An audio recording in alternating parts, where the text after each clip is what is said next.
Hi, I'm Greg Krasovsky. I'm an American attorney and also a Russian-American of African descent. So that makes me an African American as well. I was born in Moscow, but my hometown in the United States has been Philadelphia since I came there in January of 1980. That's where I grew up. That's where I went to school, high school, Central High School. That's where I came back from Columbia University to work as a police officer. The greater Philadelphia area is also in Philadelphia. I worked as an emergency medical technician. And that's where I came back for law school, University of Pennsylvania Law School. Today, on June 1st, I want to record this message. Now, initial disclaimer. This isn't a professional video. I'm making this myself on my smartphone, but with a sense of urgency given what has been happening around the country. As an African American, I share everyone's concerns about police brutality and police racism. Forget about police racism, institutional racism that has been directed against African Americans from the beginning of the American experience and all the way up to today.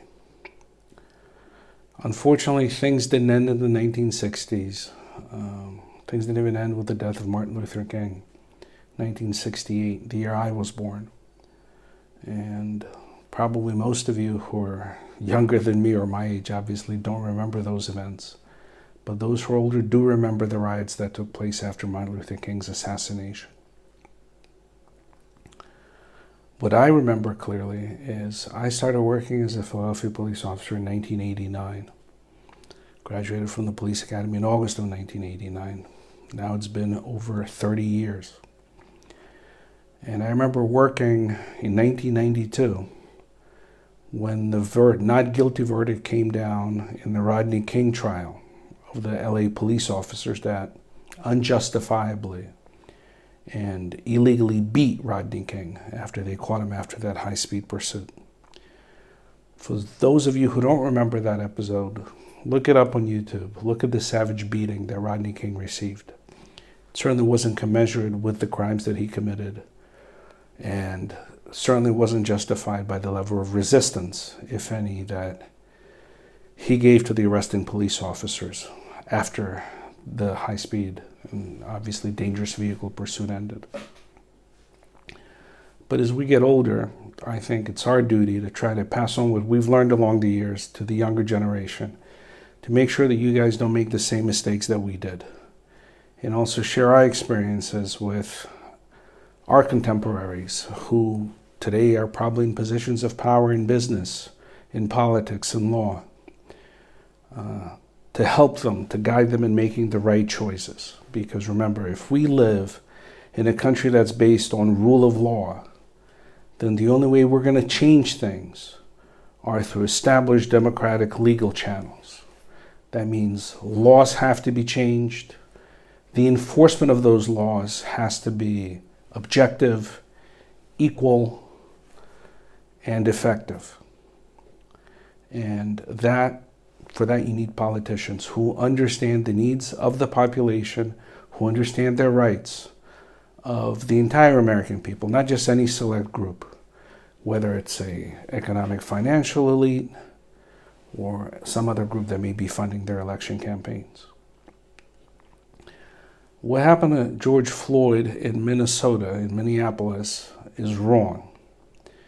When I worked as a Philadelphia police officer from 89 to 92, for those of you who know, those were probably the most violent years in recent American history of crime. That had to do with the crack epidemic that was devastating inner cities all across the United States. As we later learned, some of it was caused by cocaine deliveries that had been aided and abetted by our intelligence community in order to achieve political objectives in Central America, fund conservative movements that had not been authorized by U.S. Congress, that were fighting local socialist communist movements, which certainly scare any financial and moneyed and propertied establishment in any country in the world. Because when communists and socialists come, what do? They redistribute wealth from the wealthy to the poor or to the middle class. And if you've ever worked with very wealthy people, you realize they don't want to give up their wealth. But getting back to George Floyd, we've looked at the news coverage, we've looked at the biographies that have been uncovered. Hey, George Floyd was no angel. No one's going to dispute that. Yes, he had an extensive criminal record back in Texas before he moved up to Minnesota. Maybe for a fresh start, maybe just to escape that cycle of crime, the cycle of poverty that he may have been trapped in. I'm not going to defend or justify what George Floyd had done before. My approach is this: it's not what people do, it's what people do afterwards.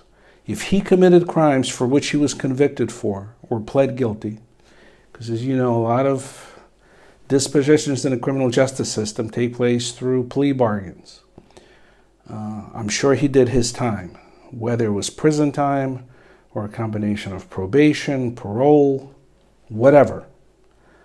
But from what I understand, when he lived today in 2020 in Minnesota, he wasn't a wanted man, right? He wasn't a fugitive from justice. There was no arrest warrant out on him. What was he stopped for? A store clerk, store cashier suspected him of paying, if I'm not mistaken, for cigarettes with a counterfeit $20 bill. So what's the worst that he would have done? Well, counterfeiting is a federal crime. It's a serious offense. But let's look at the scope. We're talking about $20. If at the end of the day, George Floyd was guilty of stealing cigarettes by paying with a counterfeit bill, he would have stolen property worth $20. Now, what punishment would you deserve if you were guilty of stealing something worth $20? We're talking about a regular retail theft. Probation, if it's your first time offense, maybe some jail time, pre-trial detention. If you couldn't make bail, chances are you'd make bail or you'd be released on your own recognizance, because these are low-level crimes. Certainly they present a threat to our social economic order, because you don't want to encourage retail thefts or counterfeiting, which is a crime against the federal government because you're stealing federal government money for all practical purposes. By counterfeiting it, you're causing it to lose value. But you're first and foremost stealing from the person to whom you gave the counterfeit bill, because you obtained real goods with some piece of paper that's not legitimate payment, can be used for anything else. But this isn't a lesson in counterfeiting. This is a lesson in regular inner city policing. So you detain someone like this, and we see George Floyd being led out or led down the street by a couple of police officers. I've read the indictment sheet or the arrest report. I'm not sure what the exact terminology is under Minnesota law. Usually it's an indictment for felonies, such as homicide in the second or the third degree, or even manslaughter. Apparently he was detained by two police officers, not Chauvin and his partner, I don't think his last name is Coe. But when they tried to put him in a police car, before that he said, "No, I'm not getting in, I'm claustrophobic." Went down on the ground, perhaps on purpose, perhaps in a fit of panic. This is a guy who had done prison time before. I'm sure he wasn't looking forward to going back to prison again, and would have done anything not to go back there. If handcuffs weren't placed on him, maybe he could have run. I've arrested lots of people who didn't want to be arrested and who tried to run. But that's not the point. When someone runs from you as a police officer, who didn't commit a felony and who doesn't present an imminent threat to the safety of the population at large, what, you have a thief running away from you? Are you going to shoot him? Are you going to use lethal force on that person? Hell no, right? But two other officers arrived, including Officer Chauvin, and they decided that since they weren't successful in loading George Floyd into the police car, into the police cruiser or the SUV, they were going to ensure compliance with pain. In the police academies, we're taught this escalation of force continuum, where we escalate the use of force, the use of physical power to ensure compliance by suspects, or to neutralize the suspect's attempt to resist or to cause us harm. So you have George Floyd. This is a big guy. He's over 200 pounds, but hey, I'm 5'8" and I'm over 200 pounds. And what did they decide to do? Let's get on him and let's see until he stops resisting. So you had one police officer, from what I understand, one officer restrained his leg, another one was on his back. And the infamous now Officer Chauvin decided to ensure compliance and to liquidate any resistance by basically suffocating or interrupting blood flow. This is why you either put someone in a chokehold or you basically try to interrupt the blood flow to their head and their neck by putting a leg on their neck. You'll hear those are fireworks outside. I guess someone's celebrating a birthday. But anyway, on a somber note, this is not an acceptable restraint technique.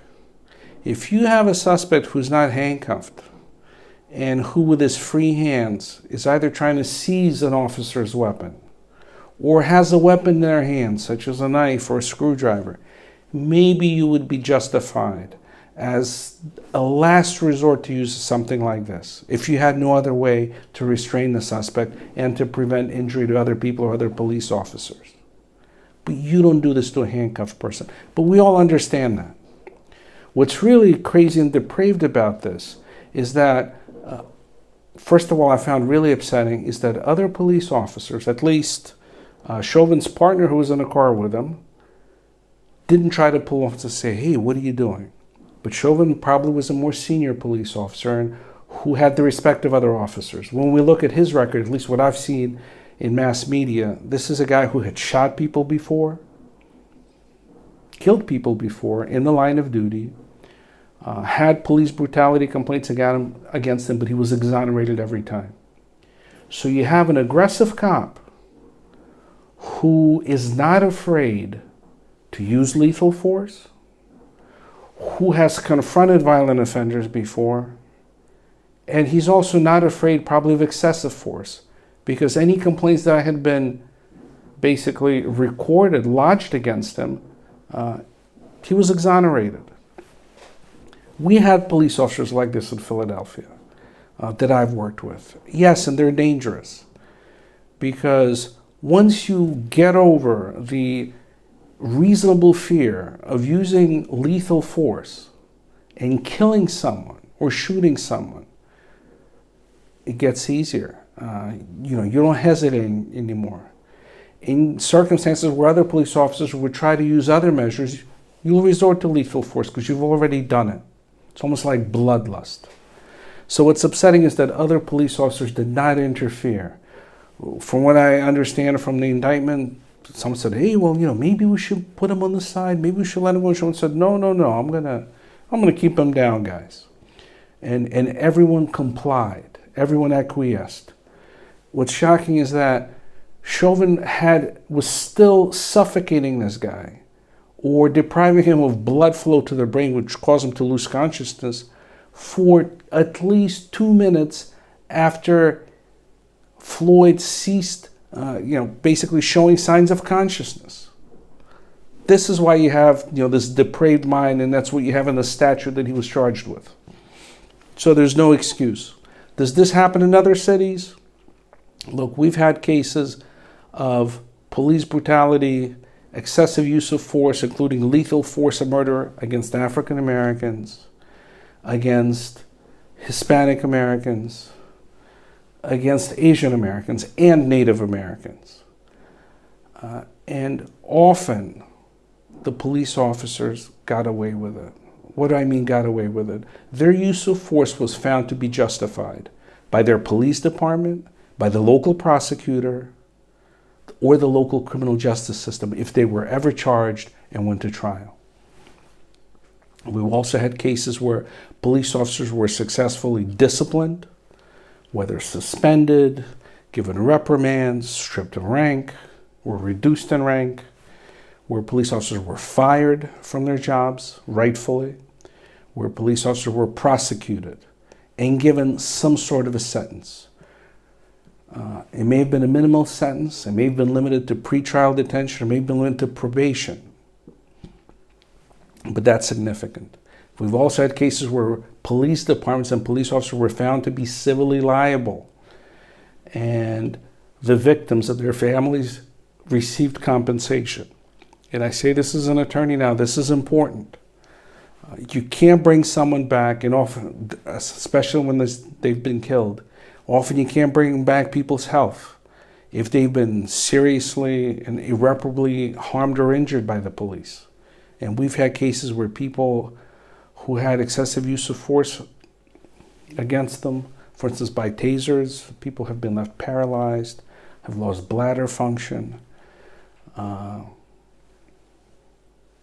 other horrible things.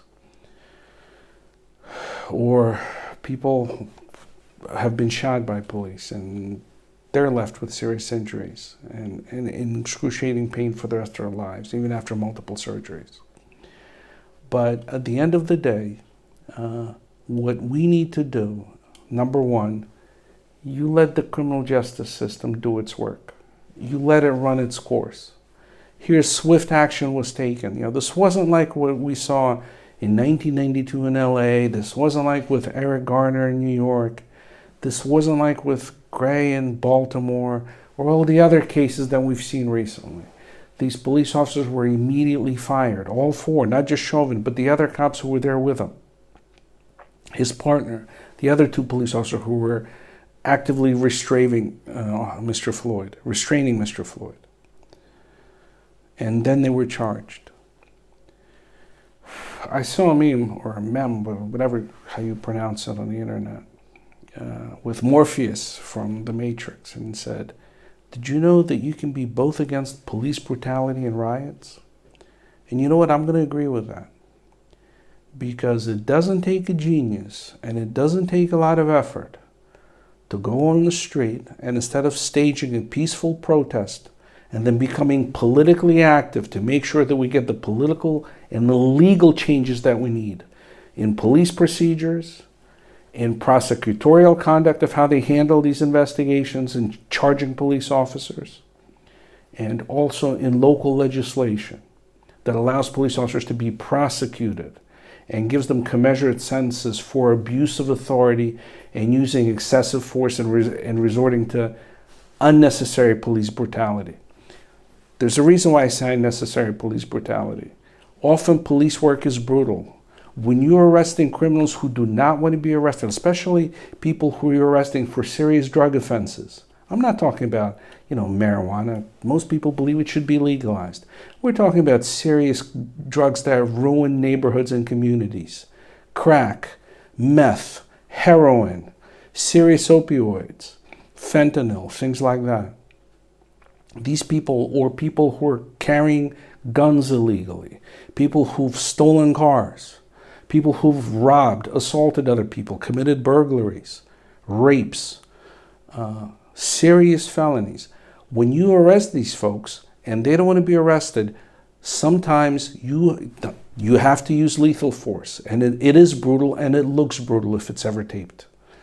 And that's what we see today, since we have a camera in every smartphone these days. Something that was not there when I was working as a police officer.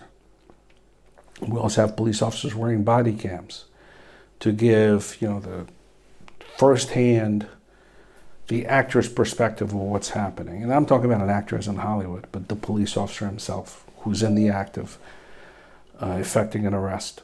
So police work can be brutal. You have to use force. You have to use police batons. You have to use mace or pepper spray. In the old days, we used slapjacks or blackjacks. We've had cases where people used, the heavy-duty flashlights, aluminum flashlights, which should have been used only for illumination, but people also used those as substitute nightsticks, sometimes with devastating effects. Because what people often learned in police work is to ensure compliance or to stop someone from attacking you. Often it's not enough to hit them with a nightstick on their arms or in their torso. What seems to work is when you only hit them on the head, and that's extremely dangerous because you can cause serious head trauma. You can kill someone. You can cause their heart to stop. And there were cases like this in Philadelphia and in other police departments. But police work is brutal. I'm not justifying any of this. I just want you to realize that when you're dealing with violent criminals, not necessarily felons, people can become violent, unjustifiably violent, even when you're arresting them for minor crimes. It depends on their mindset. It depends on their previous record. They may be wanted for something else. They may be under the influence of drugs or alcohol. They may have psychological or mental problems that cause them just to go off the deep end. And then police work becomes brutal. But anytime we encounter unjustified police brutality, excessive use of force, that has been confirmed by witnesses, by experts, by physical evidence such as videotaping of the event,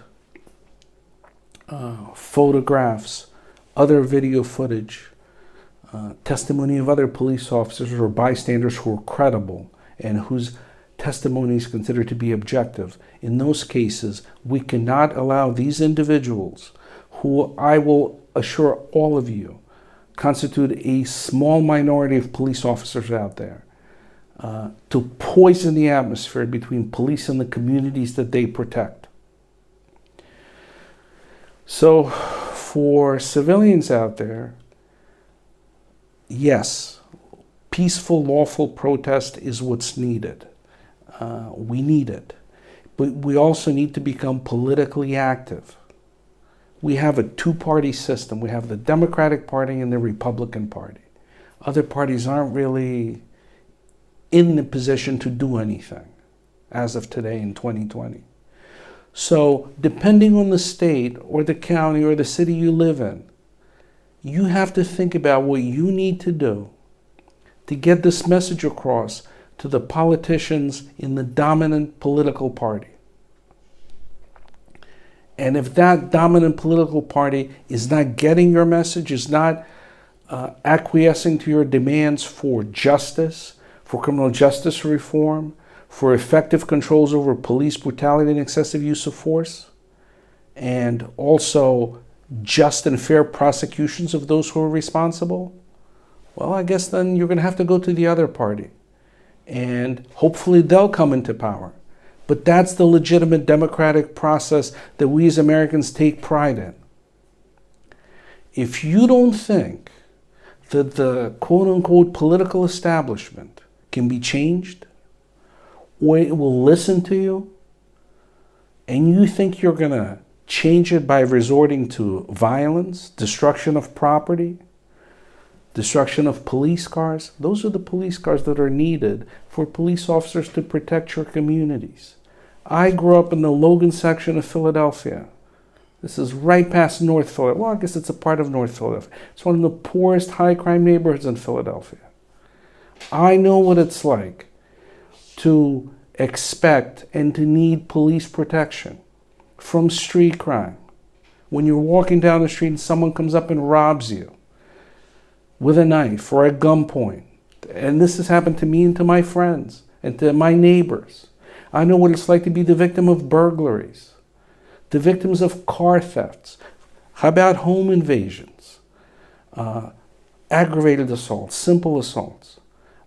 I've had cases both in my personal life and in my police work where people have been shot because they were just too slow to respond to in a robbery attempt to the demand, hey, give me your wallet or give me your money. The victim hesitated and he was shot on the spot. He was lucky if he lived or was just maimed. Some people didn't survive. So don't destroy police cars.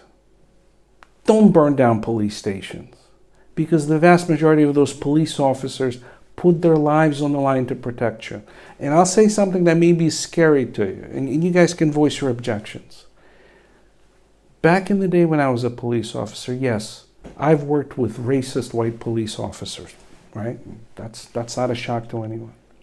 But guess what? The racism that they displayed was outweighed by the good that they did to the African American community in which they worked, patrolled, in which they policed. Because these guys, despite the fact that they may have been somewhat racist, and hey, those stereotypes can develop very quickly on both sides of the fence, regardless if you're black or white. They still put their lives on the line to protect the local communities. I'm not telling you anything new. Think of a situation where you have a young white guy who grows up in a white low-crime neighborhood, whether it's the suburbs or a quiet section of a city or a county. It's white, it's low crime. Then for whatever reason, he becomes a police officer, whether it's a family tradition or whether he just wants to be a police officer for legitimate good reasons. Not some sadistic reason to have control over people or some power trip, but he wants to serve and to protect. And straight from the police academy, he's placed in a high-crime black neighborhood that he really hasn't been a part of and he hasn't experienced in his entire life before he joined the police department. What's his impression of African Americans when he works in a poor, high-crime neighborhood? And remember, his interactions are limited to police work, right? He's not there to meet the hardworking, successful African Americans. He gets called on 911 calls, or he's patrolling and stopping people for potential crimes. He gets a skewed sense that African Americans are prone to commit crimes. And his statistics will back it up for him. The statistics in his police department will back it up, where he'll say, you know what? If African Americans constitute 13% of the population in our country, well, out of our arrests, it's 80% or 70 or 80%. Or even a city like Philadelphia, which when I worked there in the police department, it's probably, 40% black? But most of the people I arrested were African American, the vast majority, over 90%, because I worked in neighborhoods that were predominantly black, and the people that I arrested there, the local criminals, were African American as well. So, but if you're not an African American and you didn't grow up in those neighborhoods or mixed neighborhoods, you're going to get the skewed sense. And this is the stereotypical racism that starts to kick in. I think most of you understand what I'm talking about. But what I said in the beginning, even those cops who may have some stereotypical views, right? They stereotype, prejudiced views. The work that they did in risking their lives by arresting violent criminals who prey upon their own people in their own local neighborhoods, that outweighed their racist deficiencies. So think about that as well. Before you burn down police cars, before you burn down police stations that are there to protect you in the local businesses. Vandalism, what are you going to accomplish with vandalism? Let's say you're destroying private property. Did those property owners cause the death of George Floyd? No, I don't think they did. It was one sadistic cop. I'll just leave it at that. But those individuals are hardworking people who opened up businesses, who operate them, who pay taxes, who have employees, who provide needed services to the community, and who sell needed goods. Well, what are you going to accomplish by destroying their businesses? Even if these individuals have all the necessary insurance coverage, you're destroying your own neighborhoods. And if you've ever lived in a poor neighborhood like I did, you're going to realize that there are very few successful business owners, small business owners, that are willing to take the risks of opening up a store or a business in a high crime neighborhood, because they know the risks of being robbed, either at their place of work, to or from their place of work, if someone is casing their establishment or them, People have been robbed going to night deposit boxes. This is back when we had a cash economy. Obviously, you have more and more electronic transactions now. But being the victim of a robbery, it's no fun either. Who knows how that works out? And people also are weary of opening up businesses in low-crime neighborhoods because they know it's hard to attract employees, because employees are also afraid to work in those neighborhoods. So when you have a small business that's operating in your poor neighborhood, this is a businessman that deserves your praise and support. This isn't a business that you destroy, or you let other people destroy that are in a protest with you. That's the other thing. You know, we're upset that no one did anything among police officers when Chauvin was killing George Floyd. We should also be upset that when some of the protesters start committing acts of unjustified vandalism, destruction of property, property damage, that other people who are there with them aren't trying to stop them and say, hey man, that's not what we're here for. We're here for effective protest. Because if you think you're dealing with a racist society that's rigged against you, guess what you're going to do when you destroy property through vandalism, whether it's police cars or storefront windows or other people's property or buses or other infrastructure. Guys, you think our communities have all this excess money to replace all this stuff? You have lots of counties, municipalities, states running deficits. They have to borrow money, issue bonds. Look at the federal budget deficit, right? Especially now with the coronavirus pandemic. Use your heads. But what's worse is when the looting starts. Because once you start looting, what are you showing people? You're showing people you're not there for justice for George Floyd. You're an opportunistic thief who's using this situation as an opportunity to steal and enrich yourself at the expense of others. And I don't want to hear all this stuff. Hey man, the man can afford to give it to me. Well, you think if you rob a Walmart and the wealthy Walton family, that makes it any better now that you've become a thief or potentially a robber, right? What are you going to do? What are you thinking of when you're looting medium and small sized businesses whose owners aren't billionaires or millionaires, who are barely making ends meet in today's economy, who have to pay taxes, insurance, utilities, everything else, who have to make ends meet with their suppliers and in terms of credit that they're given, who have to pay for health insurance, for their employee benefits and other things. And you're going to steal that stuff. Oh, the insurance will cover it. Do you think insurance companies are just there to help everyone? These are for-profit entities who always pay out less than they collected insurance premiums. That's the name of the game in insurance. And the way they do that is they make sure that the premiums are high enough to cover any payouts. If the local small business owner has the applicable insurance policy that'll give it coverage. This is me talking now as a lawyer. So, looting, bad news. We all know this. But if you're out there protesting this legitimately, like we all should be, and you see people doing this around you, come down hard on them. Obviously, don't put your life at risk, because you may be dealing with people who have criminal records, who are criminals. They may be there legitimately against police brutality, and they may have had police brutality applied to them, or police force, when they've been arrested before, and they may have resisted, right? But when you see these people stealing stuff, call the police, get away from them. You'll be amazed how peer pressure works even in mob mentality. Nobody wants to go up against the mob, right? You don't want to be the outlier.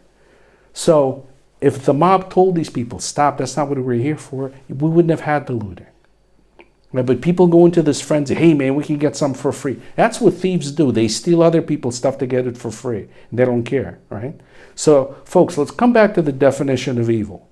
Evil is real simple. When you do something that brings you pleasure, gain, benefit, while disregarding that the same event brings other people pain, suffering, loss, injury, or death. That's the definition of evil. It's basically selfish egoism.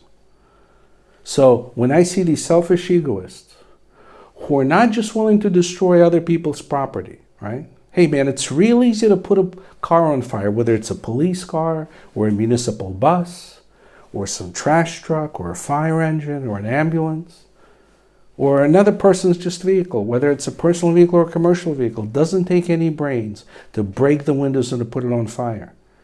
You try to buy that thing, make enough money and pay for it when it costs $30,000, $40,000, or $50,000. Forget about buses. They can cost, probably $1 million, if not more.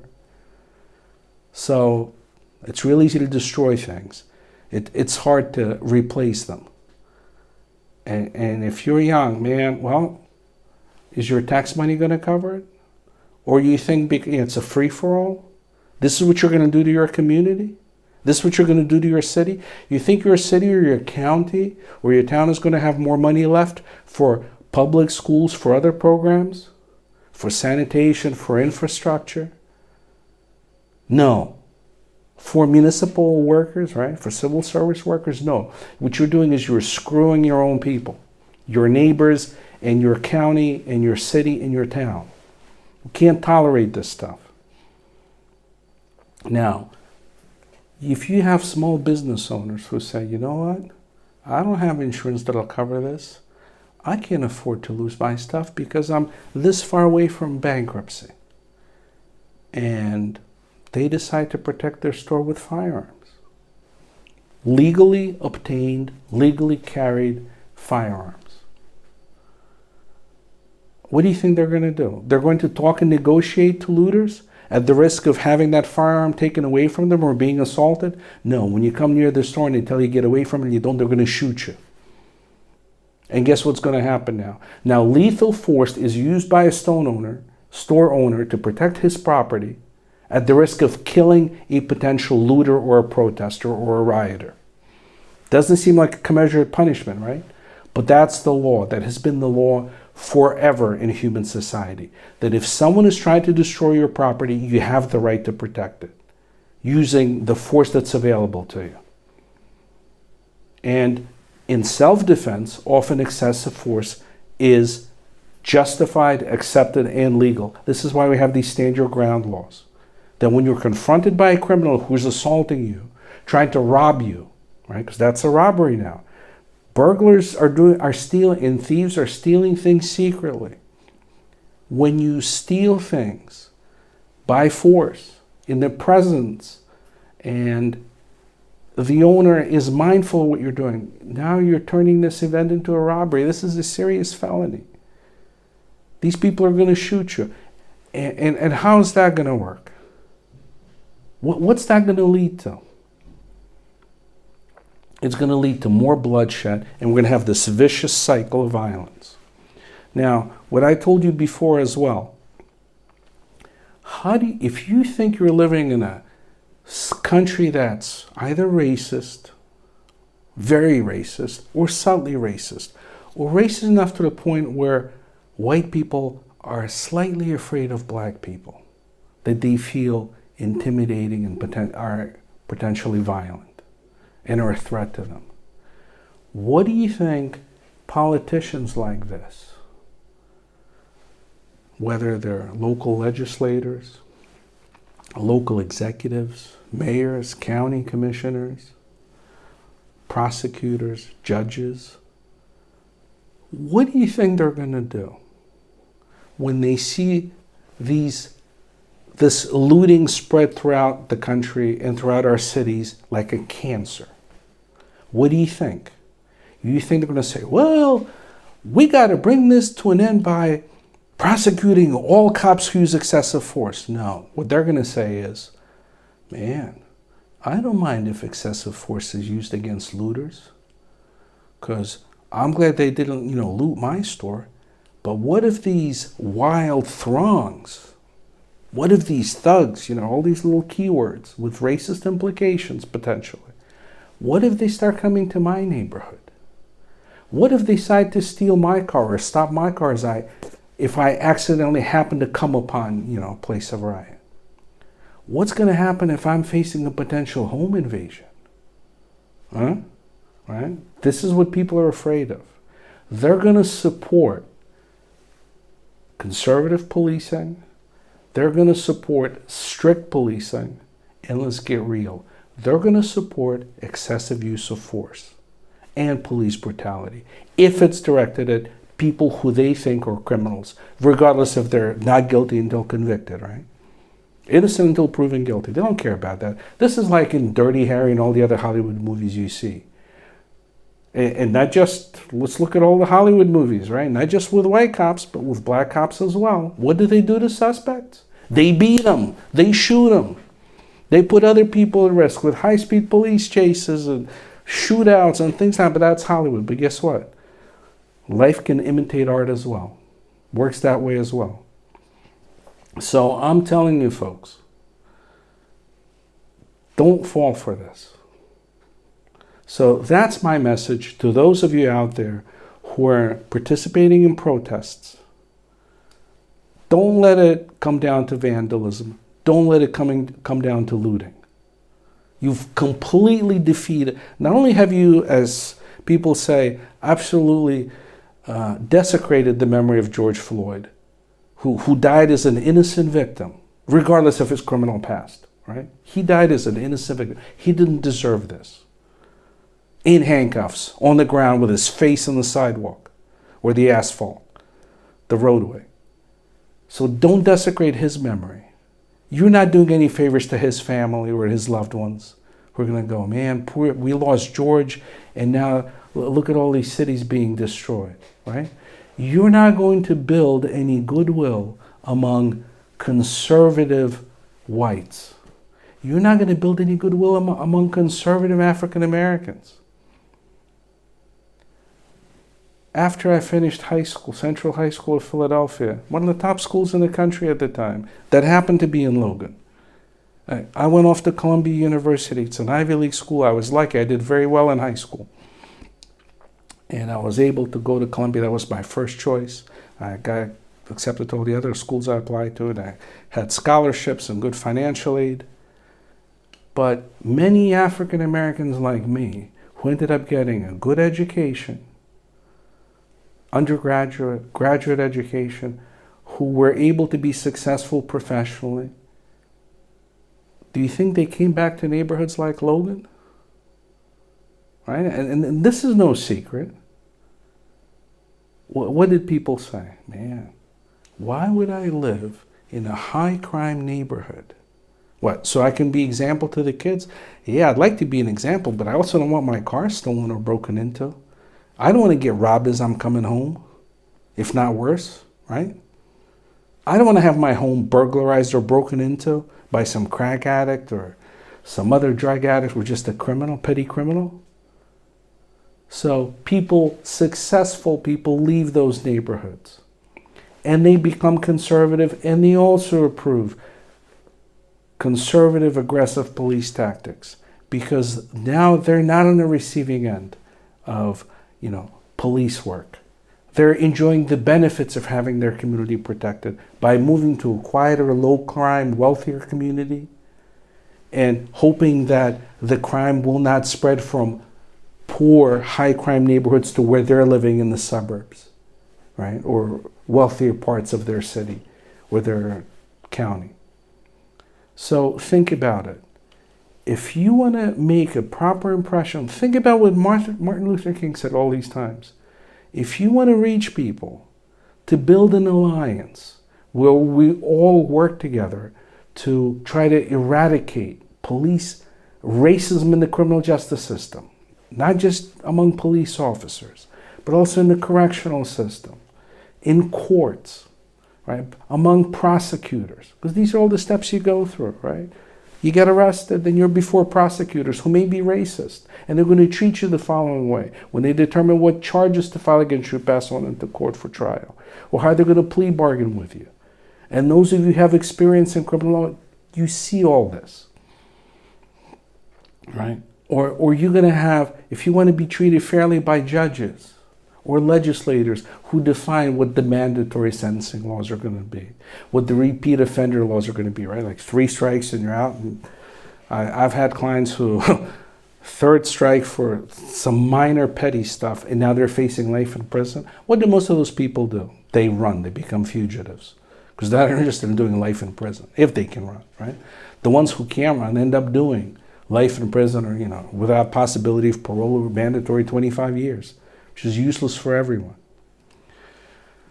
That's not really contributing to our society, and this is why we have, the highest incarceration rate in the world, among all countries, right? That's not something to be proud of.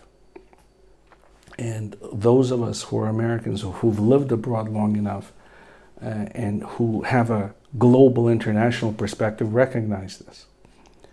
So if we want to build alliances like Martin Luther King said, we have to do it the right way. So don't loot, don't vandalize, don't start insulting cops that they're all racist and they're all beasts and they're all on power trips. No, I'm going to tell you from the inside, most of the police officers I worked with were not like that, right? And even the ones who had power trip issues or who were prejudiced or who were outright racist, even those guys, the work that they did to serve and protect people outweighed their deficiencies with that type of mindset.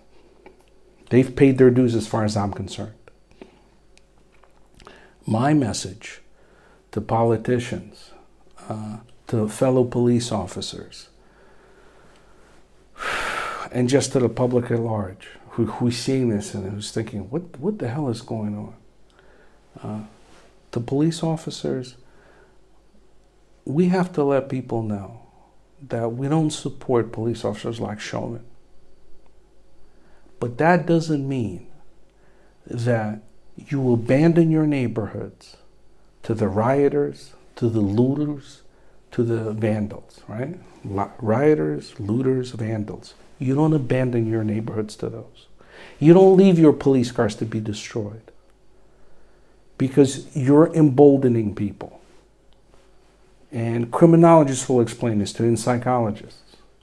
Once a guy and his buddies get away with burning down a police station,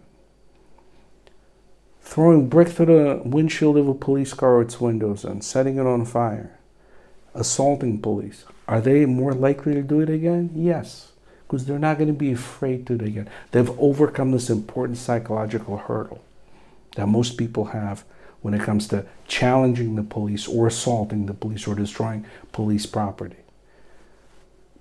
That's going to just bite us again and again and again in the future. You don't want to do that.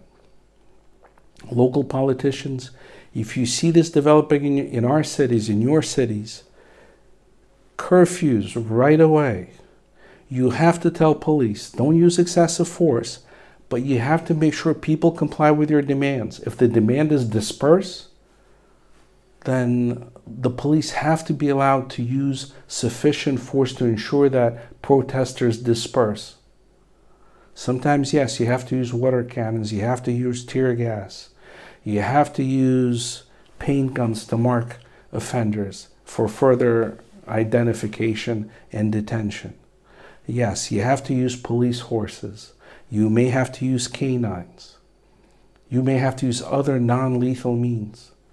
And if the quote-unquote protesters are now assaulting your local police, think about it. A projectile can kill you. In the old days, they used to stone people to death, right? Did we not forget this? Or David and Goliath? Properly thrown small rock could kill a giant.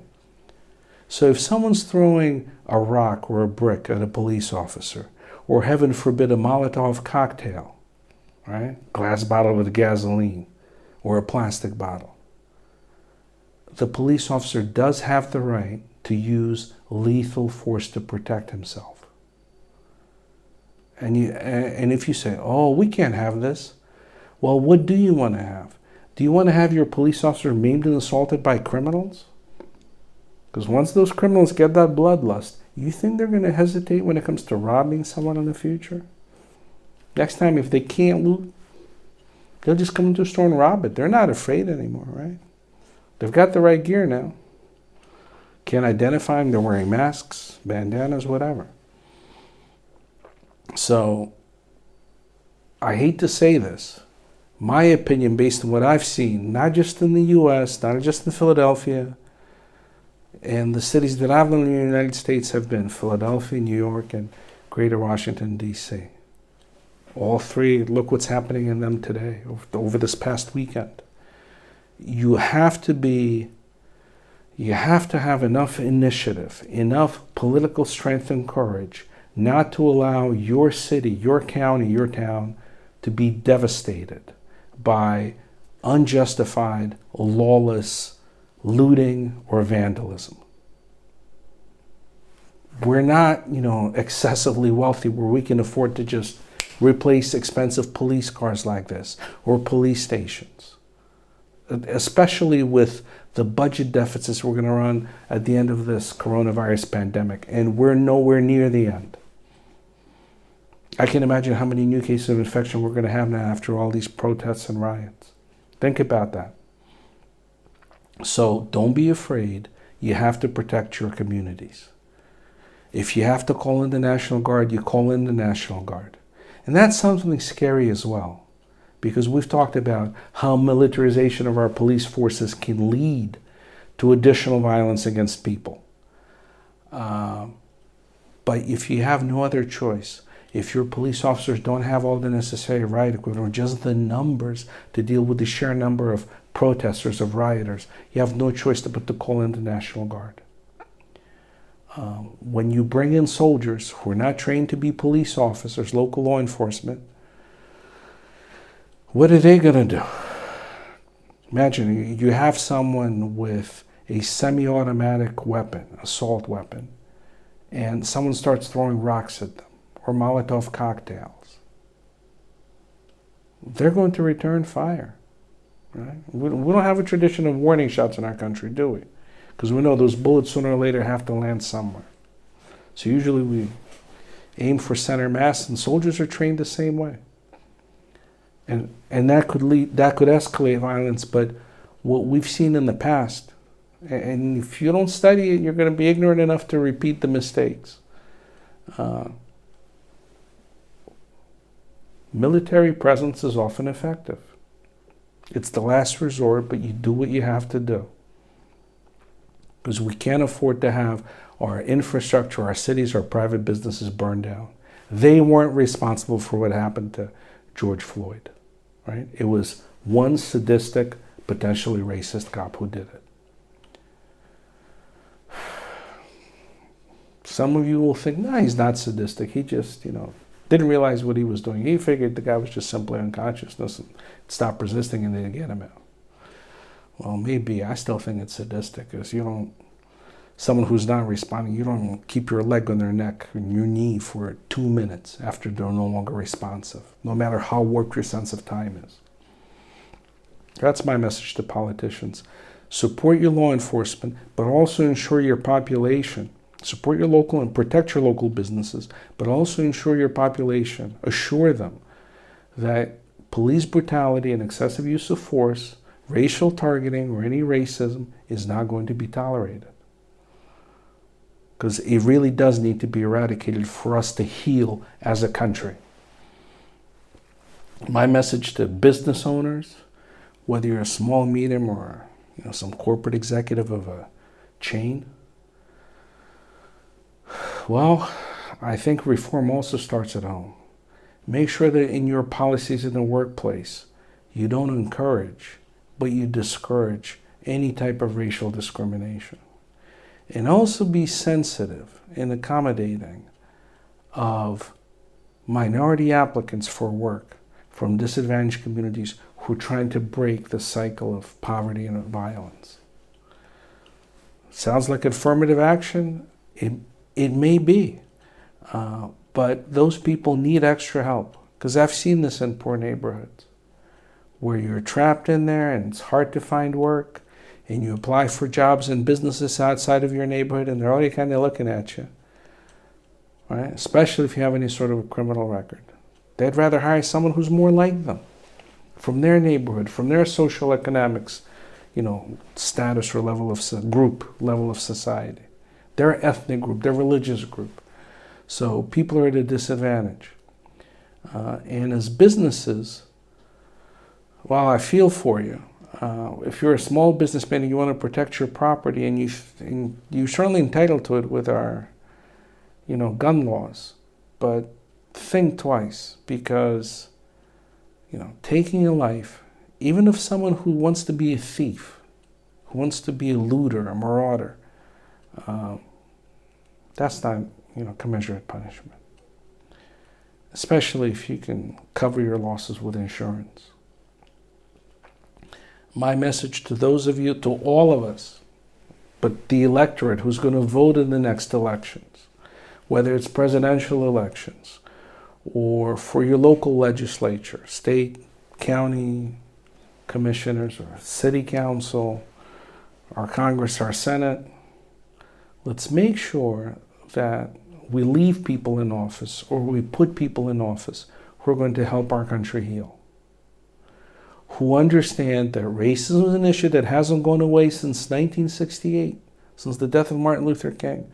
We've made strides, we've made reforms, but we've got a long way to go. Let's also make sure that we have politicians who understand public safety concerns and who understand this, this fine balancing act. What I don't want people to do in the future, as an electorate, is to succumb to their fears or to succumb to their prejudices and vote along those lines. We've heard this before and again, and I'm not afraid to discuss it now. I've been an independent for a long time. Oh man, if you vote for Democrats, they're going to be supporting, poor lazy bums who are on welfare. Or they just give away money to everyone. They're like Bernie Sanders socialists. Or if you vote for Republicans, they're all like conservative racists who don't like any minorities, who don't like, the LGBT crowd or anything else. And they're all Bible thumping, gun carrying, this and that. People, get real. If you think along those lines, then you're just someone who's prejudiced, who can't help but think in stereotypes.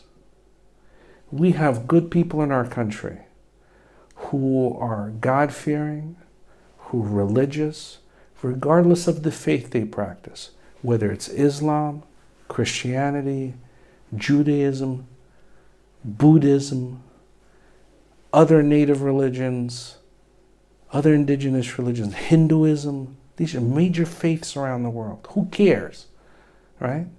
How you think of, perceive, and believe and worship divinity.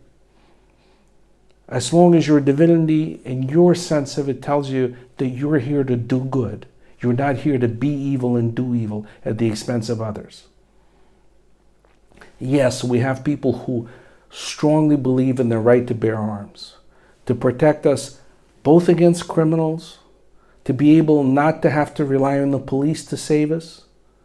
When things hit the fan and your nearest police officer is 5 or 10 minutes away, which you can't last 5 or 10 minutes if someone's breaking into your home or assaulting you, and you've been properly trained and you know how to responsibly use a firearm, there's nothing wrong with gun ownership.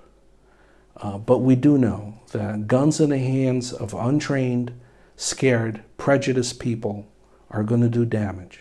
We've seen this in cases of unjustified use of force. Look what we have down south in Georgia, right? The Aubrey case. But we're all one country and we're entitled to our opinions. And those people who you think are socialists because they want to protect labor rights or they want to have affordable health care for everyone, there's nothing wrong with that, right? Or they want to have good public education for everyone. There's nothing wrong with that either. There's also nothing wrong with you sending your kids to private school or getting some sort of compensation if you're not using your local public school system. People talk about school vouchers and charter schools. These are all legitimate issues where we have to respect each other's views, especially when it comes to upbringing our children. People have disagreements on vaccinations on how to handle pandemics and epidemics. Hey, I was reading, old articles from 1918 on the Spanish flu, how San Franciscans were protesting because they had to wear masks and they felt it was bad on tourism and business in their city. Well, here we are 102 years later, right? Nothing has really changed. But now that I've hit the 1 hour mark, and for those of you who had the patience to listen to all this or to watch it, let's just all do the following thing. Because I don't want to see, America, my adopted country. Yes, I was born in Moscow, Russia. So what? And yes, I live and work part of my life in Moscow, Russia. Nothing wrong with that.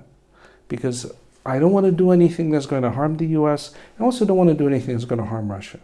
And if our two countries are at it, I just want to stay out of it, right? But what we should do is we should look at each other's countries and adopt best practices. Just like Russia can learn a lot from the U.S., surprise, surprise, America can learn a lot from Russia and the former Soviet Union. The positive things, not the negative things.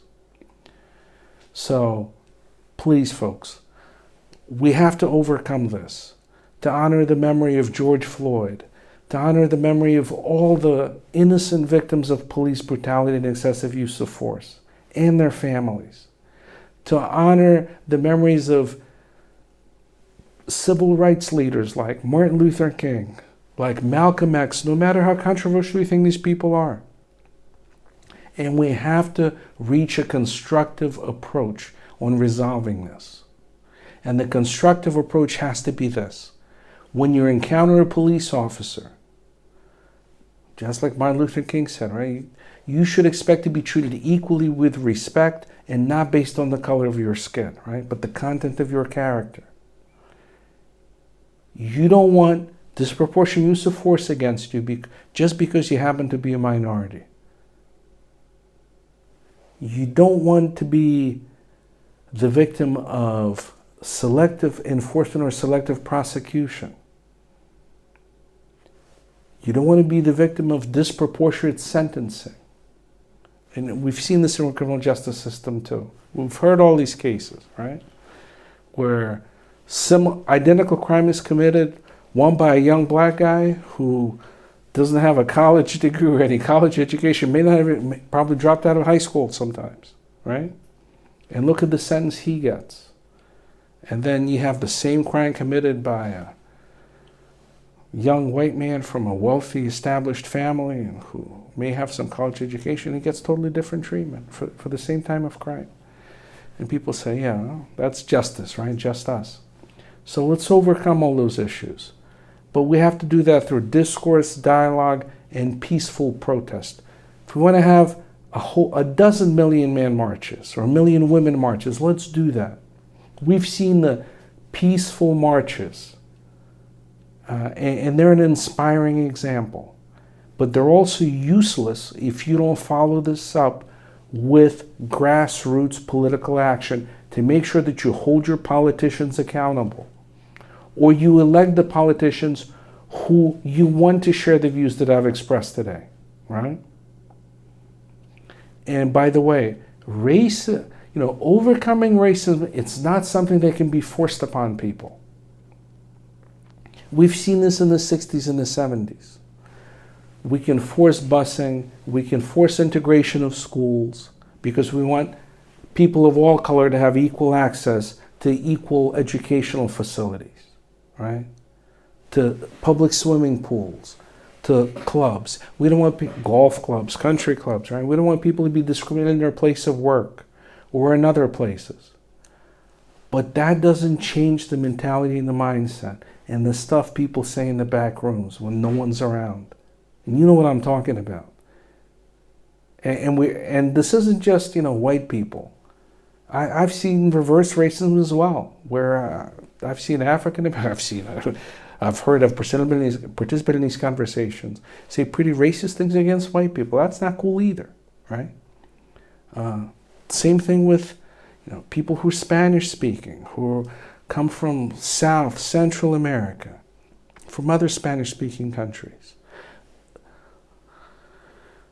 the discrimination that you see against immigrants. And this is our melting pot, right? We have immigrants from all over the world. If you're someone who comes here from India or from Pakistan or from Bangladesh, basically the Indian subcontinent, and by estimates, half of the world's population is going to be from there in about 30 or 40 years, based on population growth. You don't want to be discriminated upon, right? Just like if you come to the US from Africa, whether it's Nigeria, my father's country, or other places, Ghana, South Africa, Kenya, doesn't matter. So let's be respectful of each other. Let's try to get along. But the most important thing, folks, peaceful protests are important. They send the right message, right? Just like peaceful civil disobedience. And Martin Luther King gave us a great example to follow.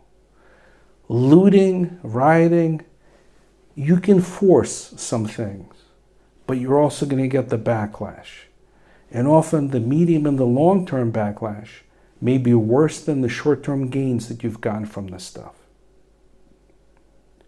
But if you want to be involved in the political process, well, guess what? Become a voter, but also become a voter who is a contributing member to society, who's employed, who runs a business, right? Who's paying taxes. Because you're going to be able to do more. And people will take you more seriously. Both within your local party machine, regardless whether it's the Democratic or the Republican party machine, right?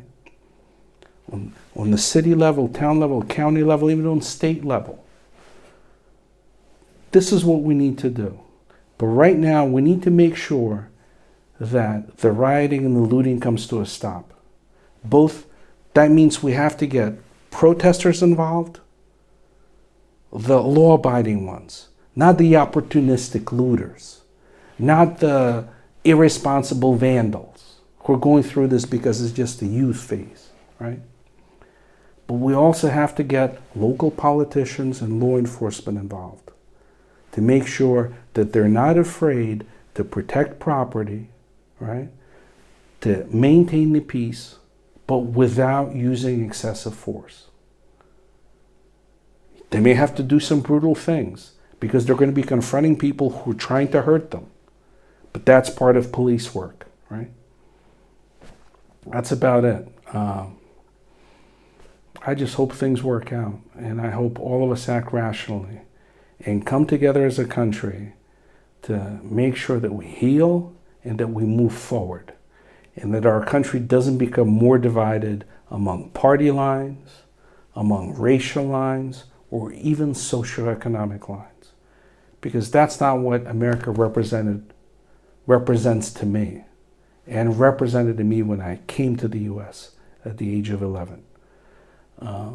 So I hope that the children that I have, and I have 4 children, 20, 18, 15, 4 years old, that they're going to be proud of what we do and what we accomplish as Americans to resolve this issue. So, thanks, folks.